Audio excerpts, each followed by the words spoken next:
In Congress, July 4, 1776.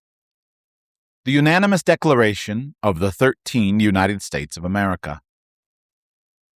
When in the course of human events it becomes necessary for one people to dissolve the political bands which have connected them with another, and to assume among the powers of the earth the separate and equal station to which the laws of nature and of nature's God entitle them, a decent respect to the opinions of mankind requires that they should declare the causes which impel them to the separation.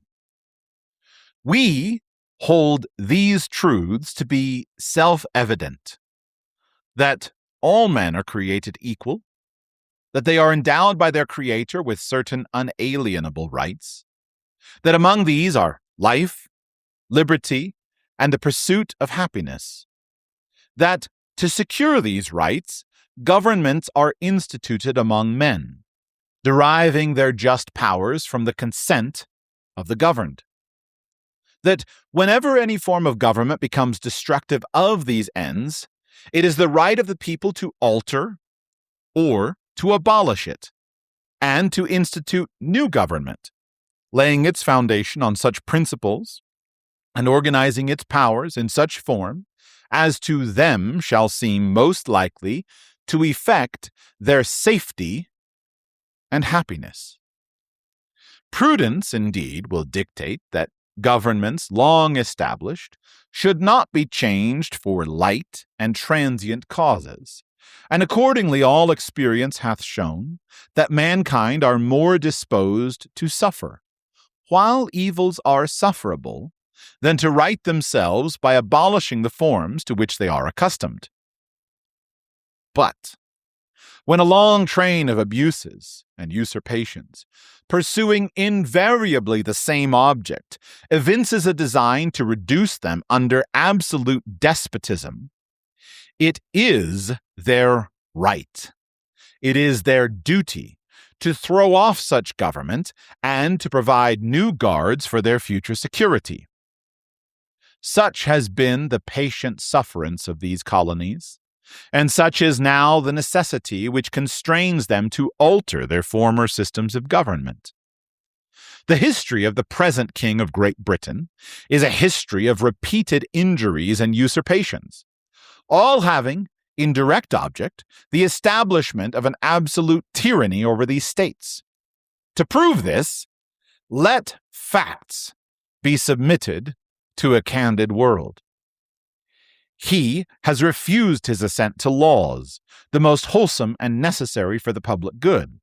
He has forbidden his governors to pass laws of immediate and pressing importance, unless suspended in their operation till his assent should be obtained, and when so suspended, he has utterly neglected to attend to them. He has refused to pass other laws for the accommodation of large districts of people, unless those people would relinquish the right of representation in the legislature, a right inestimable to them and formidable to tyrants only. He has called together legislative bodies at places unusual, uncomfortable, and distant from the depository of their public records, for the sole purpose of fatiguing them into compliance with his measures. He has dissolved representative houses repeatedly for opposing with manly firmness his invasions on the rights of the people. He has refused for a long time, after such dissolutions, to cause others to be elected, whereby the legislative powers, incapable of annihilation, have returned to the people at large for their exercise, the state remaining, in the meantime, exposed to all the dangers of invasion from without and convulsions within. He has endeavored to prevent the population of these states, for that purpose obstructing the laws for naturalization of foreigners, refusing to pass others to encourage their migrations hither, and raising the conditions of new appropriations of lands. He has obstructed the administration of justice by refusing his assent to laws for establishing judiciary powers. He has made judges dependent on his will alone for the tenure of their offices and the amount and payment of their salaries. He has erected a multitude of new offices and sent hither swarms of officers to harass our people and eat out their substance. He has kept among us, in times of peace, standing armies without the consent of our legislatures. He has affected to render the military independent of and superior to the civil power. He has combined with others to subject us to a jurisdiction foreign to our Constitution and unacknowledged by our laws, giving his assent to their acts of pretended legislation, for quartering large bodies of armed troops among us, for protecting them by a mock trial from punishment for any murders which they should commit on the inhabitants of these states, for cutting off our trade with all parts of the world, for imposing taxes on us without our consent, for depriving us in many cases of the benefits of trial by jury, for transporting us beyond seas to be tried for pretended offenses, for abolishing the free system of English laws in a neighboring province, establishing therein an arbitrary government, and enlarging its boundaries so as to render it at once an example and fit instrument for introducing the same absolute rule into these colonies, for taking away our charters, abolishing our most valuable laws, and altering fundamentally the forms of our governments, for suspending our own legislatures and declaring themselves invested with power to legislate for us in all cases whatsoever.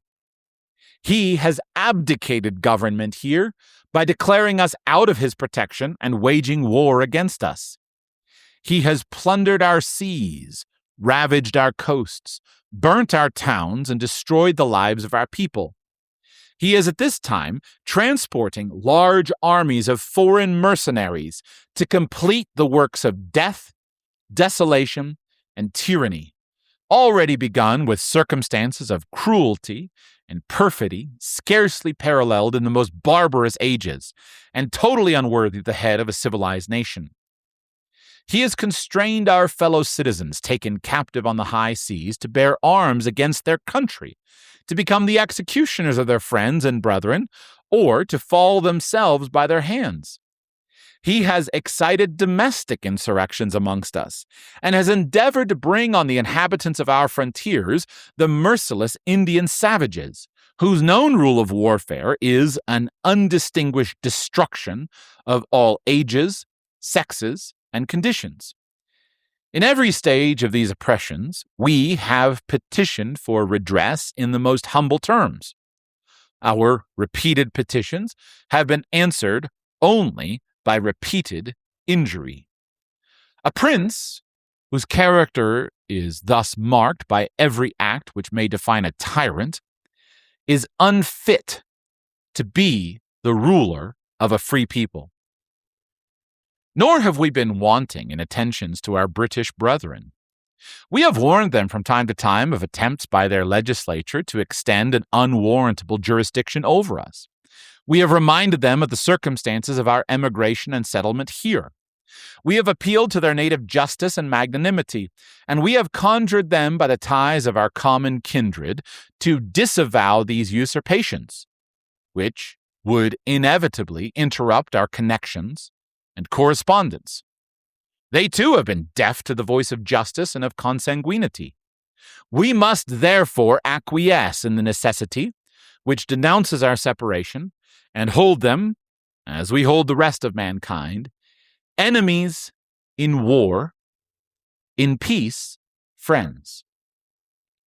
We, therefore, the representatives of the United States of America, in General Congress assembled, appealing to the Supreme Judge of the world for the rectitude of our intentions, do, in the name and by authority of the good people of these colonies, solemnly publish and declare that these united colonies are, and of right ought to be free and independent states, that they are absolved from all allegiance to the British Crown, and that all political connection between them and the state of Great Britain is and ought to be totally dissolved, and that, As free and independent states, they have full power to levy war, conclude peace, contract alliances, establish commerce, and to do all other acts and things which independent states may of right